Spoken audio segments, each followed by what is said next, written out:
కేళ్ళు అయ్యాక కోర్టు మందలించి వాళ్ళకి ఇంత డబ్బులు ఇవ్వంటది. ఏమనంటది, ఇవాళ ఉన్న మార్కెట్ వాల్యూ అంటే రిజిస్ట్రేషన్ వాల్యూ, ఇవాళ రిజిస్ట్రేషన్ వాల్యూ అక్కడ 30 లక్షలు ఉందనుకోండి, ఓ 20 ఏళ్ళ తర్వాత 30 లక్షల మీద ముప్పాలా వడ్డేసి ఇవ్వమంటే ఏంది అక్కడ వాళ్ళకు ఒరిగేది. కాబట్టి నువ్వు సచ్చినట్టు ఇప్పుడు అమ్మేసుకో, 2 కోట్లకు మావాడే కొంటాడు, అమ్మేసుకో. వీళ్ళేం లెక్క, ఇప్పుడు 2 కోట్లు ఉన్న వీళ్ళు ఇస్తారు కరెక్టే, మామూలుగా ఇప్పుడే 3-3.5 కోట్లు ఉంది. వీళ్ళు చెప్పా ఉండవల్లి, పెనుమాక ఇవన్నీ కూడా మెయిన్ రోడ్లు కదా. అవును అవును. అందులో ఇప్పుడు ఆ సీడ్ యాక్సెస్ రోడ్ అని చెప్తున్న చోట పక్కన అది ఎక్కడ ఉంటే ఇప్పుడు నేనే ఉంది. గత కొన్ని రోజుల నుంచి నేను ఫీల్ అవుతున్నా, నా ఇల్లు అమ్మేసి అయినా సరే తీసుకుని ఆ హైవే కానుకుని, ఇప్పుడు ఇది కొత్తగా కడతా నిన్న రింగ్ రోడ్డు ఉంది కదా, దానికి ఆనుకుని ఒక 100 గజాల స్థలం కొనుక్కుంటే ఏదైనా బ్యాంక్ లోన్ తీసుకుని భవిష్యత్తులో మంచి కాస్ట్ వస్తుంది కదా అనుకుంటున్నా.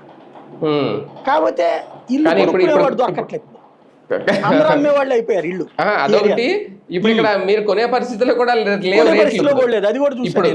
నిన్న మొన్న ఏరియాలో చూసుకుంటే రేట్లు ఎక్కువ చెబుతున్నారు కానీ వాళ్ళకి కొనేవాళ్ళే, అది అలాగే తగ్గట్లేదు ఎవరు. అదే అనేది, కొనేవాళ్ళు అందరూ అమ్మేవాళ్ళే, రేట్ ఎక్కువ కాబట్టి కొనేవాడు ఎవడు.